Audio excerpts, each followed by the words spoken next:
Boa noite, queridos. Graça e a paz do nosso Senhor Jesus esteja conosco. Queridos, vamos nesta noite fazer a última exposição no livro de Ageu. E essa última exposição será feita no capítulo 2, dos versos 20 a 23.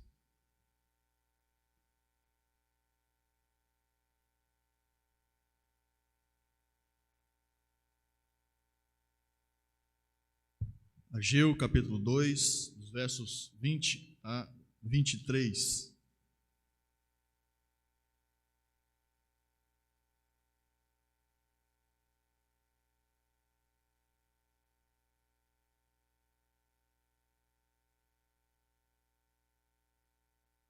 Leamos a palavra do Senhor, que diz assim: Veio a palavra do Senhor segunda vez a Ageu ao 24º dia do mês, dizendo: Fala a Zorobabel, governador de Judá: Farei abalar o céu e a terra, derribarei o trono dos reinos e destruirei a força dos reinos das nações, destruirei o carro e os que andam nele, os cavalos e os seus cavaleiros cairão, um pela espada do outro. Naquele dia, diz o Senhor dos exércitos: Tomar-te-ei, ó Zorobabel, filho de Salatiel, servo meu, diz o Senhor, e te farei como um anel de selar, porque te escolhi, diz o Senhor dos exércitos. Amém. Queridos, essa é a nossa despedida ao profeta Ageu, esse profeta que foi o primeiro que profetizou, que teve o seu ministério depois do cativeiro babilônico, que durou cerca de 70 anos. E nós fizemos a exposição desse livro até aqui, mostrando que o livro de Ageu é um chamado de Deus para que o povo restaurasse as suas prioridades. Nós vimos que a primeira exposição desse livro foi dividida em 4 mensagens, justamente porque foram 4 mensagens que Deus enviou a esse povo pós-cativeiro.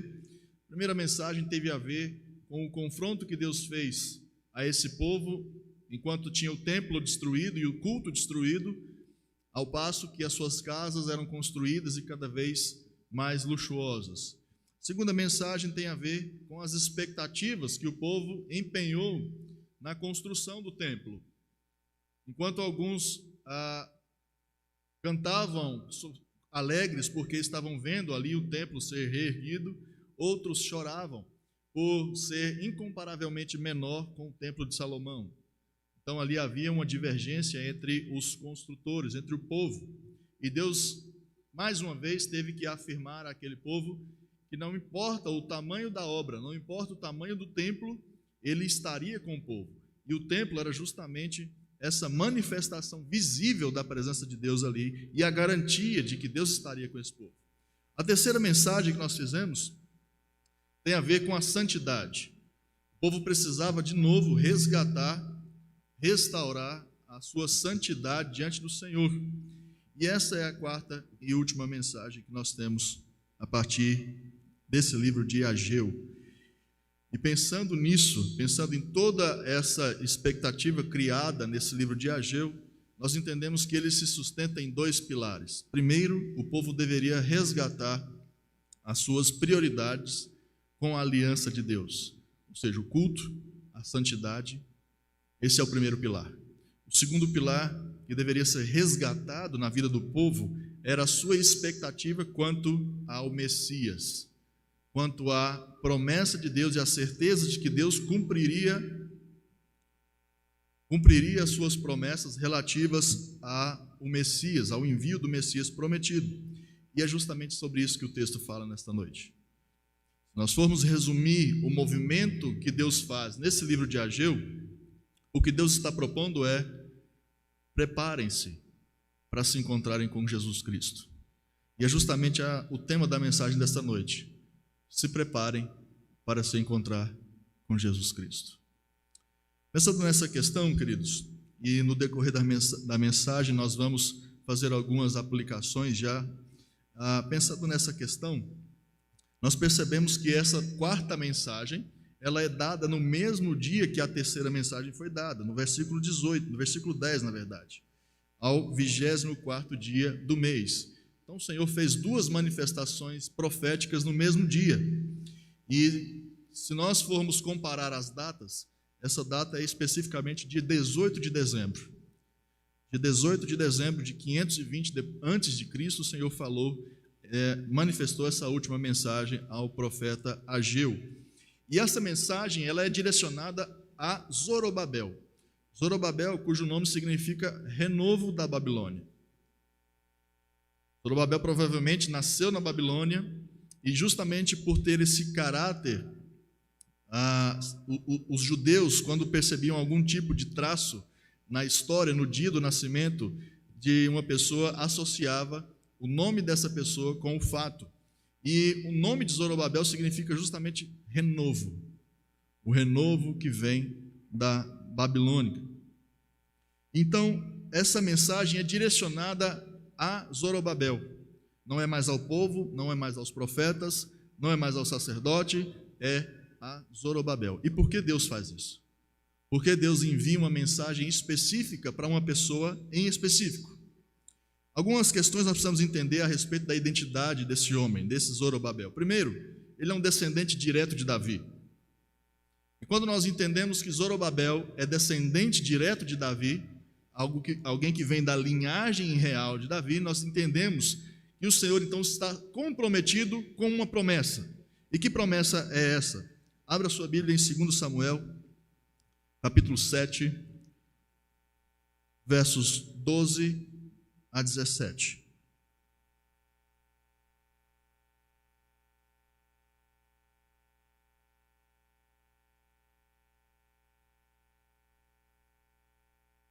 Segundo Samuel 7, de 12 a 17, assim diz a palavra do Senhor. Aqui é uma palavra de Deus a Davi. O Senhor está prometendo isto a Davi. Quando teus dias se cumprirem e descansares com teus pais, então farei levantar depois de ti o teu descendente, que procederá de ti, e estabelecerei o seu reino. Este edificará uma casa ao meu nome, e eu estabelecerei para sempre o trono do seu reino. Eu lhe serei por pai, e ele me será por filho. Se vier a transgredir, castigá-lo-ei com varas de homens e com açoite de filho de homens. Mas a minha misericórdia se não apartará dele, como a retirei de Saul, a quem tirei de diante de ti. Porém, a sua casa e o seu reino serão firmados para sempre diante de ti. Teu trono será estabelecido para sempre, segundo todas estas palavras, e conforme toda esta visão, assim falou Natã a Davi. Queridos, o que o Senhor está fazendo exatamente com Davi é prometer que a sua linhagem sempre vai estar no trono. E nós então percebemos que o Senhor está cumprindo essa promessa na figura de Zorobabel. Apesar de não ser um rei, Zorobabel é um governador, mas a Escritura, ou essa mensagem que Deus revela a respeito de Zorobabel, o trata não como um rei, mas com um título messiânico, que é o meu servo. Perceba então no verso 23 que o Senhor está dizendo que Zorobabel é o seu servo. E essa é uma figura muito expressiva a respeito do Messias. Em Isaías nós percebemos isso, em Joel nós percebemos isso. Então nós sempre entendemos que a figura de Jesus Cristo está sendo mencionada, está sendo ali então preparada desde o Antigo Testamento para chegar então e cumprir todos os propósitos de Deus. O que o Senhor está dizendo exatamente com isso, a partir dessa promessa feita a Davi, é, em primeiro lugar, que ele não se esqueceu desta promessa. Em segundo lugar, porque ele não se esqueceu da sua promessa, ele então está exigindo que o seu povo retome as construções, retome o culto e retome a santidade. Ou seja, vocês irão se encontrar com o Messias. Sejam santos. Cultue-o de forma agradável. Reconstruam as suas vidas. E aqui, queridos, eu preciso salientar algo. Sempre que o povo de Deus demonstra qualquer tipo de desleixo, qualquer tipo de indiferença com a obra de Deus, com a sua vida espiritual, o Senhor tem que fazer uma intervenção. Sempre que o povo de Deus está se alienando das suas responsabilidades com a aliança, o Senhor tem que intervir para lembrá-los de que eles são santos, por isso eles têm que se santificar constantemente. O Senhor tem que lembrar o povo de que eles têm um compromisso com a aliança, e o culto é a expressão disso. Então, se nós não valorizamos o culto e nem a santidade, nós estamos precisando, de fato, que o Senhor nos lembre de uma terceira questão, que é: Jesus está chegando. No caso do povo do tempo de Ageu, o Senhor estava mostrando para eles que o Cristo viria, para que eles se preparassem para a chegada do Messias. No nosso caso, Ageu está nos dizendo: o Cristo já veio, vocês precisam já estar preparados, mas o Cristo virá mais uma vez. Por isso, se preparem. E essa é uma mensagem para nós, para esta igreja. Queridos, se preparem para encontrar com Jesus Cristo. Entendam uma coisa, que a vida no tempo de Noé estava acontecendo basicamente, mais ou menos, como nesse momento da história. No tempo de Noé, o povo se casava, se dava em casamento, o povo fazia os seus negócios, vivia sabendo que Deus existia, mas eles sabiam que Deus existia, mas eles viviam como se Deus não existisse. Cada um correndo pela sua própria casa, pelos seus próprios interesses, enquanto a vida com Deus era deixada de lado. E comparando esses dois períodos da história, eles são semelhantes. Mas hoje nós chegamos também a um tempo como esse. O povo de Deus precisa ser relembrado de que nós temos uma aliança com Ele. E por nós termos uma aliança com Deus, o culto é prioridade. Nós já falamos sobre isso. O culto é prioridade, a santidade é prioridade. E a nossa mente tem que estar alerta, porque o Senhor Jesus Cristo vai retornar.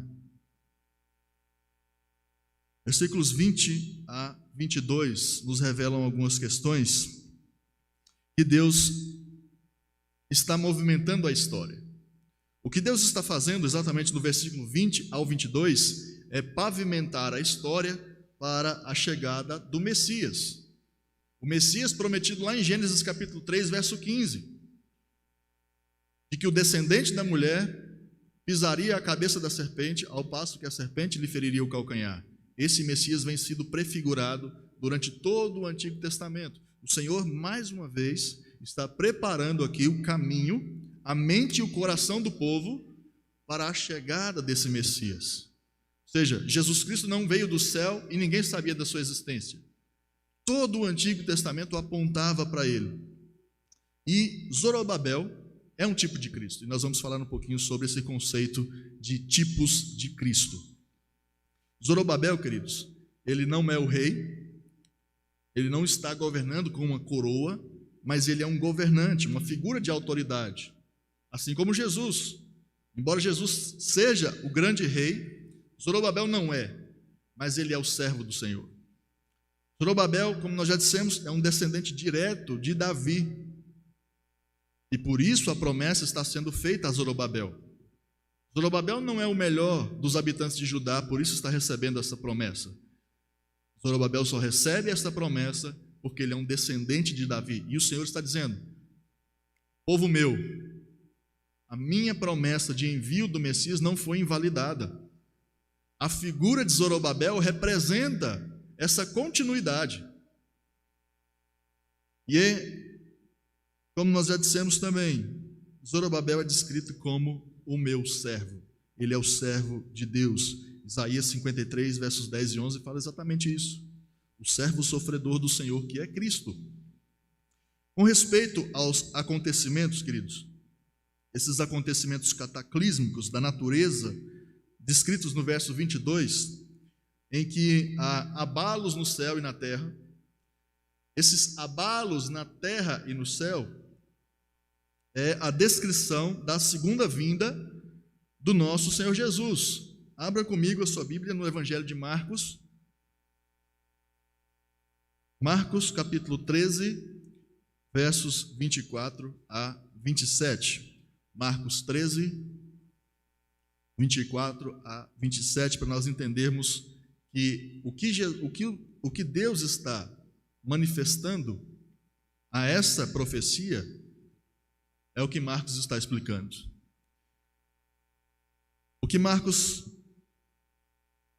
diz é o seguinte: mas naqueles dias, após a referida tribulação, o sol escurecerá, a lua não dará a sua claridade, as estrelas cairão do firmamento e os poderes do céu serão abalados.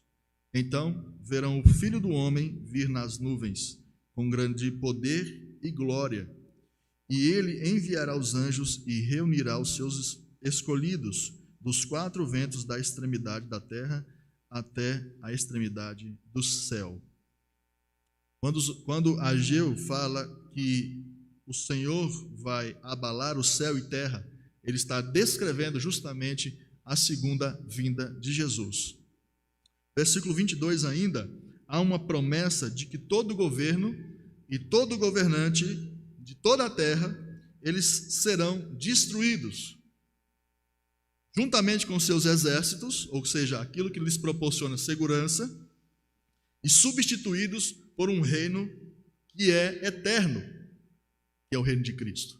Daniel profetizou isso lá no seu livro, no capítulo 2, onde ele previu que todos os reinos da terra cairiam, e apenas um reino seria eternizado, que era o reino de Cristo. Então, queridos, o que Ageu está profetizando aqui é uma mescla de cumprimento na primeira vinda de Cristo e algo que ainda vai se cumprir na segunda vinda de Cristo. Eu gostaria que os irmãos prestassem bastante atenção em um conceito que nós precisamos entender para entender muitas profecias do Antigo Testamento. O conceito do já e ainda não. Esse conceito do já e ainda não é algo que a profecia já está cumprida, parte da profecia já está cumprida, enquanto que outra parte da mesma profecia ainda espera um tempo para ser, então, concretizada. Em que aspecto nós percebemos isso nessa profecia em específico? Essa profecia de que os reinos da terra cairão diante do reino de Jesus Cristo pode ser vista se cumprindo por meio de duas maneiras: no já e no ainda não. Como que nós entendemos que o já está cumprido com a primeira vinda de Jesus? O reino de Cristo já está inaugurado. Jesus Cristo já reina. Quando nós percebemos que na sua vinda, na primeira vinda de Jesus, João Batista está pregando: arrependei-vos, pois está próximo o reino de Deus. Quando ele vê Jesus chegando, ele diz: é chegado o reino. E o próprio Senhor Jesus vai dizer que o reino de Deus está entre nós e dentro de nós. Então, essa já é a parte da profecia que já está cumprida. A inauguração do reino de Deus, ela já aconteceu. Contudo, ainda existem partes a serem cumpridas, que é o ainda não. E o que não está cumprido ainda? A plenitude do reino de Jesus Cristo, ela só virá com a nova Jerusalém. Ou seja, Jesus Cristo já cortou a fita, inaugurando o seu reino, inaugurando o reino de Deus, mas o reino de Deus só vai estar completo, concluído, com a segunda vinda de Jesus Cristo. É por isso que Ageu está dizendo que nesse dia, no dia da segunda vinda, o Senhor vai fazer abalar céu e terra, e todos os reinos, eles serão destruídos, e todos os governantes serão destronados, nesse dia. Exatamente nesse dia. Por que Deus utiliza, queridos, essas profecias muito antes da vinda de Jesus Cristo? Por que Deus não só apenas envia o Senhor Jesus em uma determinada época e não precisa avisar nada para o seu povo? Para manter viva a imagem, a promessa na mente e no coração do povo de que ele não esquece a sua aliança. O Senhor nunca esquece a sua aliança conosco. E as profecias, elas são dadas para que o povo continue crendo e esperando a vinda do Messias. Então é por isso que o Senhor não traz Cristo de uma só vez, de uma vez, e ninguém sabe disso. O Antigo Testamento está mostrando tudo isso o tempo todo. E para nós entendermos o que é esse movimento profético para chegar até Jesus Cristo, pense que a profecia é como se fosse uma rodovia. O Senhor estabeleceu uma rodovia. Essa é a profecia. Imagine que essa rodovia está indo para algum lugar, e esse lugar é Jesus Cristo. Ou seja, a profecia está conduzindo para chegarmos até a figura de Cristo.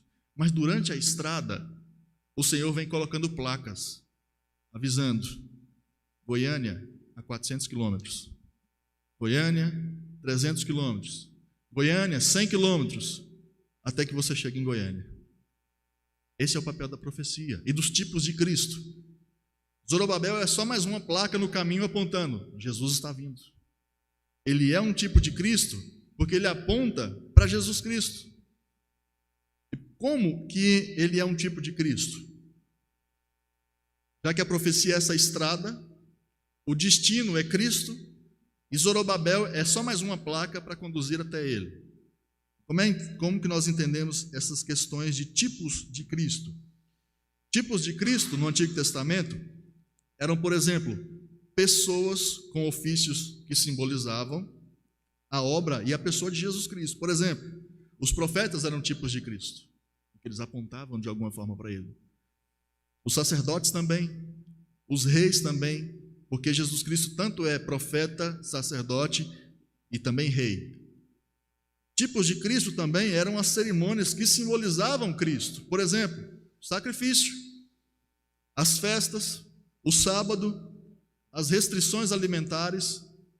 Tudo isso era uma forma de Deus manter viva na mente do povo de que eles precisavam continuar acreditando e esperando que o Messias viria para resolver todos os seus problemas.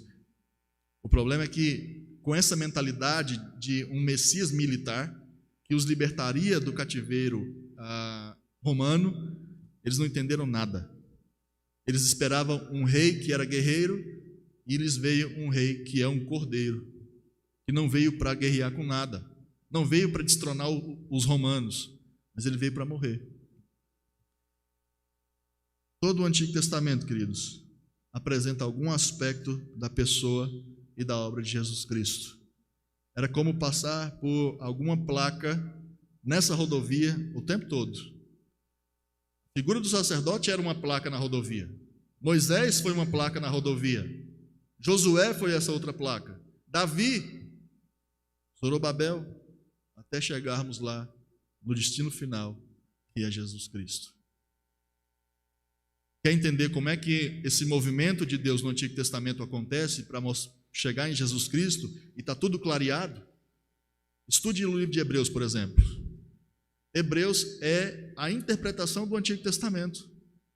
Por que Deus estabelece tudo que Ele estabelece ali? Sacrifício, sacerdócio, reis, tudo isso para apontar para o Messias. No versículo 23, nós entendemos então que Zorobabel é um tipo de Cristo, porque ele é um descendente de Davi. O Senhor está confirmando que a sua promessa não foi invalidada. E no versículo 23, nós percebemos que o Senhor dá algumas indicações. Ele diz: naquele dia. E que dia é esse?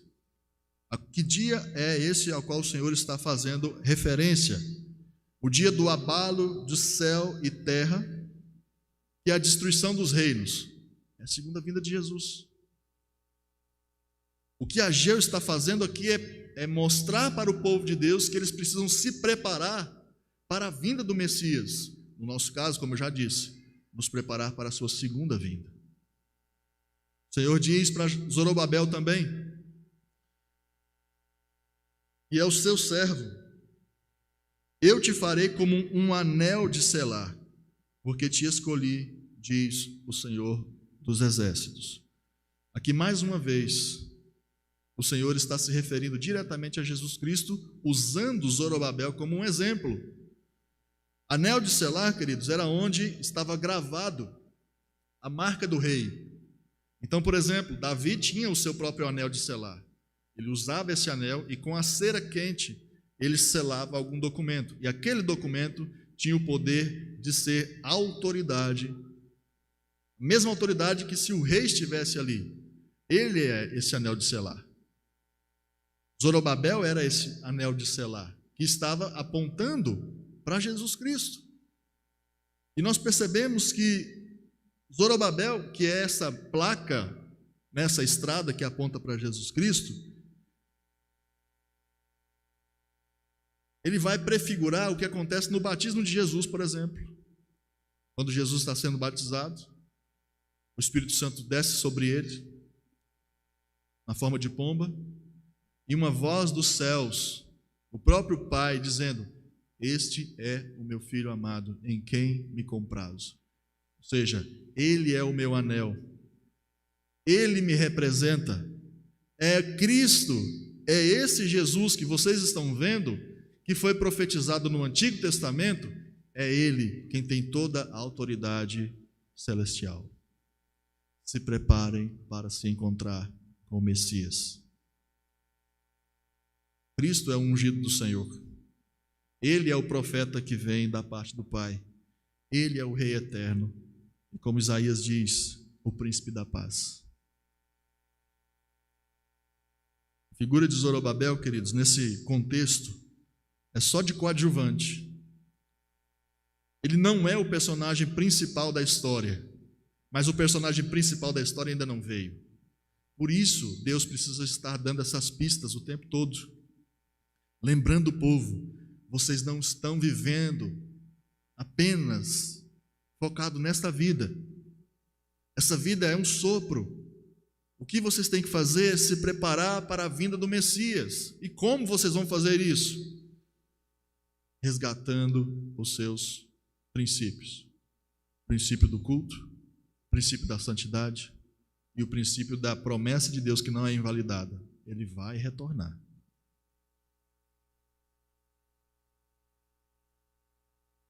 Esses são os dois pilares que nós percebemos no livro de Ageu. A promessa de Deus de estar com o seu povo constantemente, continuamente, por meio do templo reconstruído. E a promessa de redenção vinda do Messias, o mediador. O povo tinha voltado do cativeiro. E muito daquilo que eles aprenderam a respeito do Messias no passado, acabou se perdendo. E Deus tinha que novamente doutrinar esse povo, mostrar que ele ainda estava ativo, mostrar que o Senhor, apesar de toda a conturbação política da época, invasões o tempo todo, inimigos espreitando, o Senhor não havia invalidado a sua promessa de envio do Messias. Mas se encontrar com o Messias não é uma coisa simples, queridos. Se encontrar com Jesus Cristo não é uma coisa simples. Perceba que para se encontrar com Jesus, para dar essa última profecia no livro de Ageu, o Senhor teve que percorrer um caminho com eles. O primeiro caminho que Deus faz é de restauração. Se preparem. Não estejam pensando que vocês estão aptos para se encontrar com Deus, tendo o culto destruído, o templo destruído, a santidade destruída. Porque o Messias, ele não vai se encontrar com esse povo dessa forma. E é exatamente o que o Senhor está mostrando nesse texto, para se encontrar com Jesus Cristo, constantemente, no culto, mas também na sua segunda volta. Eu e você precisamos nos preparar. Nós temos mensagens bíblicas que são exclusivas para a nossa vida aqui. Mensagens que o Senhor nos traz para que a nossa vida ela seja uma vida mais tranquila, uma vida abençoada, mais especificamente para cá. Mas nós não podemos nos esquecer, queridos, que o nosso alvo não é aqui. Portanto, viva a sua vida no seu trabalho, na sua família, na sua faculdade, em qualquer lugar que você estiver, sabendo que a qualquer momento você pode se encontrar com Jesus, na sua volta ou com você partindo e estando com Ele. De qualquer forma, você vai se encontrar com Ele. Eu gostaria então de fazer algumas conclusões a respeito dessa profecia de Ageu. O que nós aprendemos com Ageu até aqui, especificamente com essa profecia? O livro de Ageu, queridos, primeira conclusão, o livro de Ageu é um chamado para o povo de Deus. O livro de Ageu é um chamado, uma convocação que Deus faz para o povo de Israel dessa época e para nós hoje. E que tipo de convocação o Senhor faz para mim e para você? Primeiro, eles precisavam reconstruir o templo, prioritariamente antes de terem as suas casas luxuosas. E o povo estava invertendo isso. Cada um estava com seus objetivos particulares. Eu imagino que o templo estava em total ruína e todos os dias eles passavam para ir para o trabalho e viam o templo destruído. Eles voltavam do trabalho e o templo destruído. E sem o templo não havia a presença de Deus permanente no meio do povo.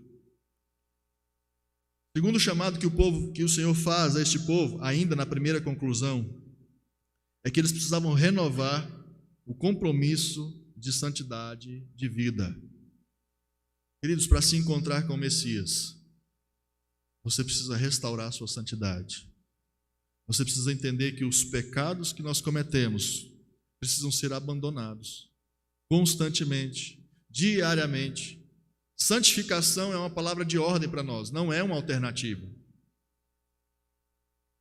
E ainda, outro chamado que o Senhor faz para o seu povo no livro de Ageu: mantenham-se operantes na obra de Deus, independente de qualquer fator externo. Trabalhem. É exatamente a mensagem da segunda profecia. Trabalhem.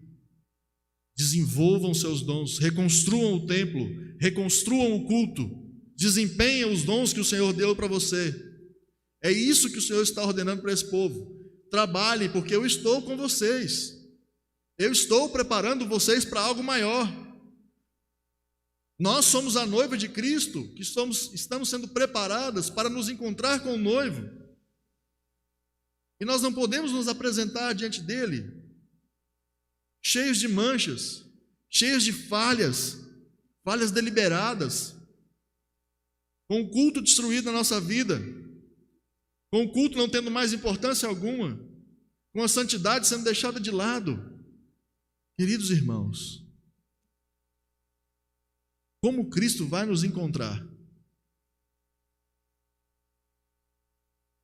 E uma aplicação que nós fazemos para essa conclusão de que o livro de Ageu é um chamado para reconstruções. Primeira aplicação: se você precisa de restauração para a sua vida, para se encontrar com um noivo que é Cristo, busque no Senhor essa restauração. No Senhor. Pare de ouvir as vozes do seu coração te dizendo que você não precisa disso. Você não precisa do culto. Você não precisa se santificar. Lembrando que o nosso coração é o porta-voz do velho homem que habita em nós. Não confie no seu coração. Não confie no velho homem que habita em você. Ele é enganoso.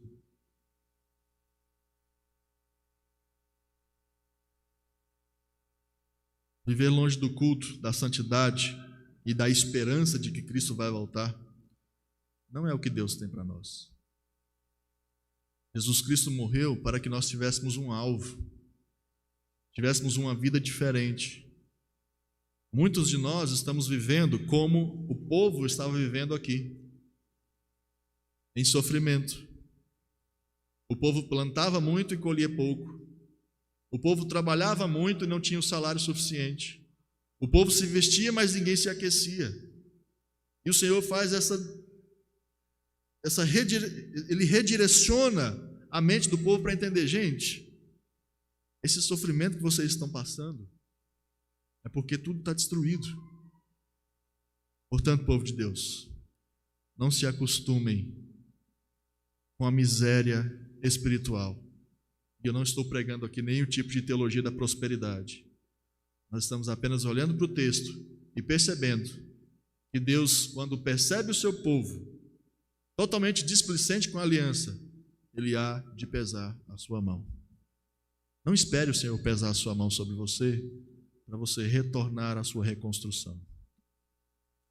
Segunda conclusão que nós fazemos, que o povo deveria entender que apesar do cenário político ser instável naquela época, bem como na nossa época, era Deus quem governava tudo. Não era a Babilônia, não era a Assíria, os gregos ou os romanos, os soberanos. Sempre foi Deus que governou a história. É Deus quem está governando o mundo exatamente nesse momento com o coronavírus. O coronavírus não é um deslize que Deus fez ou que Deus teve na história e ele apareceu. Até mesmo essa pandemia, queridos, ela está sendo utilizada por Deus para nos mostrar que a nossa vida não é nada. Quem te garante que nós estaremos vivos daqui a uma semana? Essa pandemia revelou que nós não somos absolutamente nada. Não adianta nós fazermos planos. É o Senhor quem está governando tudo. Portanto, reconstrua, queridos. Reconstrua a sua vida. Se prepare para encontrares com Jesus Cristo. E uma aplicação a partir dessa conclusão é que crer no reinado de Cristo, preste muito bem atenção nisso. Crer no reinado de Cristo nos afasta das ideologias políticas. Sabe por quê? E por que a igreja precisa tanto se afastar dessas ideologias? De direita, de esquerda, onde nós vemos o outro como inimigos porque ele pensa de maneira diferente. Sabe por que nós precisamos nos afastar disso? Porque nós sabemos que nenhuma ideologia humana, seja de direita ou de esquerda, irá levar a um mundo justo. Nem a direita, nem a esquerda, nem o centrão, ninguém, nenhum tipo de governo desse mundo vai trazer um mundo justo para você. E quando você sabe disso, que não importa quem estiver no poder, mas somente Cristo é quem vai trazer esse mundo justo, você se esquiva de tomar partido, esses partidos tão rasos, essa discussão tão rasa que se tornou a política no nosso país. Se eu espero um rei justo, se eu estou me preparando para receber um rei justo, que é Cristo, eu não preciso me aliar a ninguém. Eu não preciso levantar a bandeira de ninguém, porque eu sei que ele vai falhar. Independente de quem estiver no poder, ele vai falhar. Então, queridos, que a gente não se envolva nessas discussões rasas de política, porque o rei soberano ainda está por vir. E o mundo só será restaurado na sua plenitude quando ele chegar. Até lá, esperemos por ele. Sem tomar partidos, sem discussões rasas de políticas. Porque quando nós nos aliamos a partidos rasos de política, nós estamos dizendo que, de modo apaixonado, nós nos aliamos de modo apaixonado e brigamos por isso, nós estamos dizendo que nós não queremos esperar por Cristo. Nós entendemos que o político A ou B tem total capacidade de resolver todos os problemas da sociedade do mundo. E ele não tem.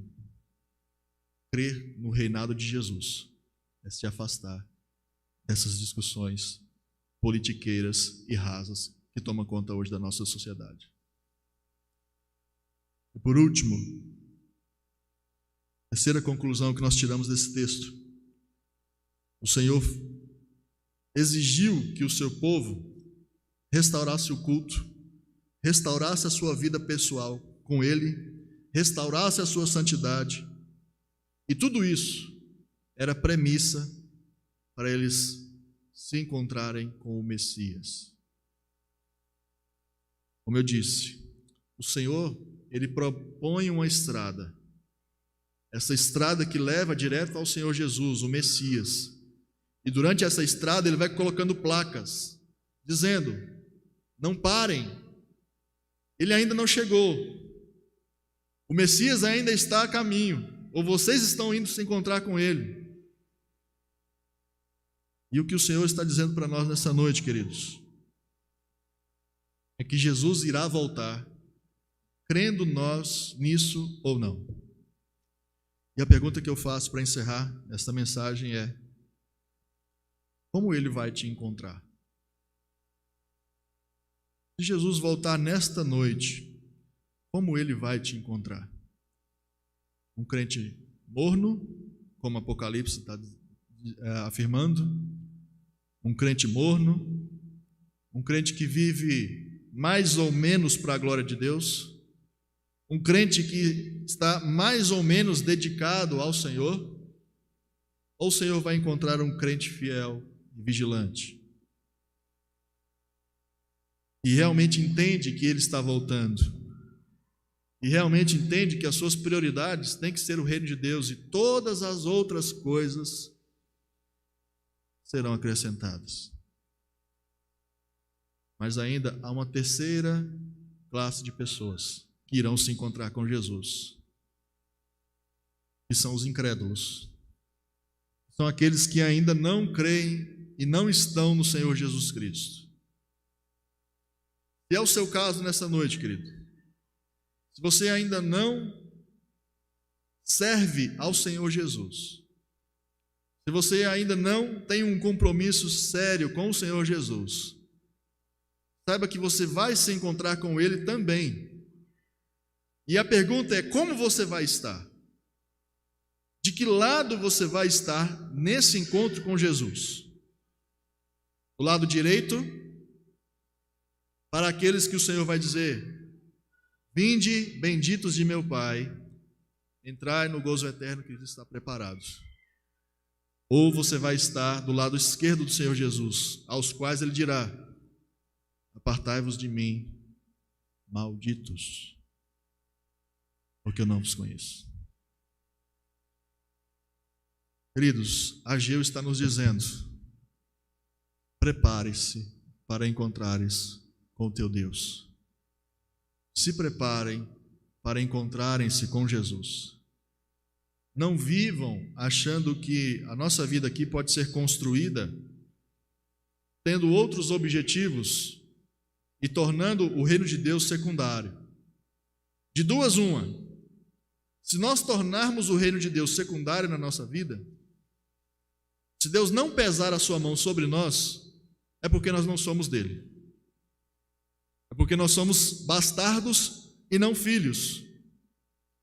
Se você está vivendo tendo o reino de Deus em segundo plano na sua vida, e Deus não está fazendo absolutamente nada com isso, Ele não está te incomodando com nada com isso, você tem que considerar que talvez você não seja um filho, seja um bastardo. Mas se o reino de Deus está secundário na sua vida, e Deus está pesando a sua mão sobre você, tirando a sua paz, fazendo com que a sua vida se torne um pouco mais difícil, saiba que isso também é um motivo de dar glória a Ele, porque Deus corrige a tantos quanto Ele ama. E Deus não vai te soltar, Deus não vai parar de te apertar enquanto você não retornar para Ele. Eu costumo dizer que o Senhor, Ele vai nos sufocando. como se ele fosse nos apertando numa parede, para que a gente perdesse o fôlego, para que a gente entenda o que está acontecendo. Se Deus está nos apertando contra a parede, glória a Ele por isso. Ele quer o seu retorno. Agora, se Ele não está te apertando, queridos, ou querido, pode ser que você precise repensar se você é um filho ou se você é um bastardo. Do lado direito estarão os filhos, do lado esquerdo, os que estarão banidos da presença dele eternamente, estão os bastardos. E que o Senhor nos ajude de fato a viver aguardando o Messias de maneira digna do chamado que o Senhor fez para nós. Honremos o sangue do Senhor Jesus, vertido naquela cruz por nós, e nos preparemos diariamente para nos encontrar com Ele. Que Deus nos abençoe. Vamos orar. Pai Santo, te louvamos pela sua palavra, porque o Senhor, ó Deus, a partir e através dela, o Senhor não nos deixa pecar com tranquilidade. O Senhor não nos deixa viver uma vida sem nenhum tipo de compromisso com o Senhor, deixando tudo isso na nossa mente como se estivesse tudo bem. A sua aliança precisa ser honrada. É o que nós te pedimos nessa noite. Traz, ó Deus, um avivamento para o nosso coração, caso isso seja necessário. Renova, Senhor Deus, o nosso compromisso com a aliança, com o culto, com a santidade, com a expectativa do retorno de Jesus. Nos prepare, Senhor Deus, para nos encontrarmos com Ele mais uma vez. Em nome do Senhor Jesus, a nossa vida de fato seja para a honra e glória do Senhor em todas as coisas. Essa é a nossa oração que fazemos no nome dEle, para a sua glória e para o nosso bem. Amém. Receber a bênção, queridos? Ficamos de pé. Agora, povo de Deus, espalhado por toda a face da terra, mas reunido aqui também como porção desta igreja, neste local, Igreja Presbiteriana do Setor Universitário. Povo de Deus, neste momento, você receba a paz, o amor e as ternas consolações, em nome do Pai, do Filho e do Espírito Santo. Amém.